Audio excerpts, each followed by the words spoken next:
A few years ago, I was taking my first business trip to India, and someone close to me was so fretful about everything that could happen to me. They had me dying in every possible way. My plane was going to go down, my hotel was going to be bombed by terrorists, I was going to be kidnapped and murdered, I was going to contract a fatal disease, and somehow I wasn't just going to die of one of those, I would die of all of those at the exact same time.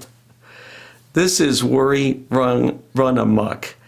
And I tell you what, I can be a champion warrior because I come from a family of champion warriors. My grandmother used to say, I only worry on Wednesdays. From being around her, I don't think I really believed that.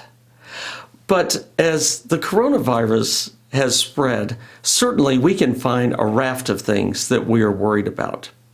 We can worry about illness, death, our loved ones, the economy, the supply chain, how we're going to work or educate during this time, how we're going to get things back to normal. So many things that we could worry about. But what has happened is that prudent preparation for those things has been replaced by some overwhelming worry for some folks. So it seems to me that the best way to start this series, Reboot Camp, is to begin with handling worry. During this period of isolation due to COVID-19, Reboot Camp is designed to replenish us and get us ready to go out into the world again with a new faithful attitude. I'm suggesting that by resetting our faith, we can also reset how we approach the world and make it a better place. Cecil Taylor Ministries is focused on teaching Christians how to live a practical 7-day faith. So in each devotional, I want to state a faith problem and recommend a remedy and how to put it into practice.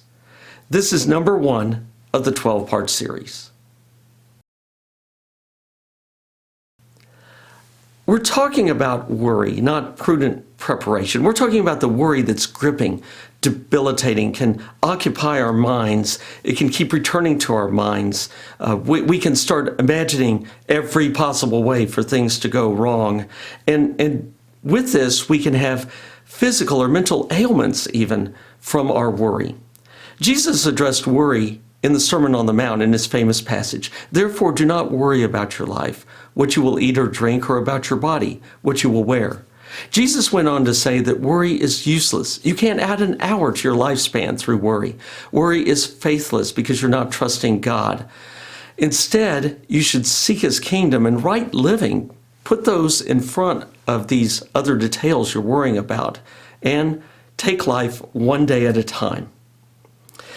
There are times indeed that we worry. I can remember a time when I was jobless for several months and I was trusting God, but then I started to falter. You should have heard my whiny prayers along about that time.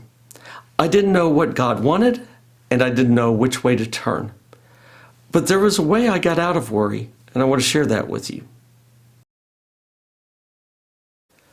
One day during those whiny prayers, I got a response. You worry way too much. I want you to just follow me every day. Well, the whiny prayers continued, and that response continued until I started doing it. I actually started focusing on following daily. And I found that even as I prepared for the future, that my thinking got calmer, more reasoned, more open to possibilities. It was during that time that I conceived of Cecil Taylor Ministries. I also found that God was helping me with my worry.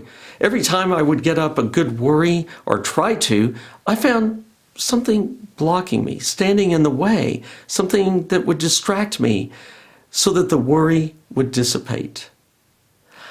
I'm a type A, and I try to cram more and more into less and less time, and one of the things I've had to work on is how much I can get done today and how much I can leave till tomorrow. And after this, I started learning better how to do that. So my recommendation is, let's actually do what Jesus said to do. You'll hear that a lot in my teaching. If we only did what Jesus said, our lives would be better and the world around us would be better. He has a prescription for worry. He says, take life a day at a time.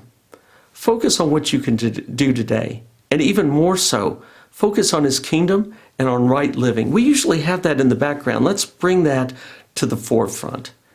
And I believe that in doing so, you're going to find that your worry will start to dissipate.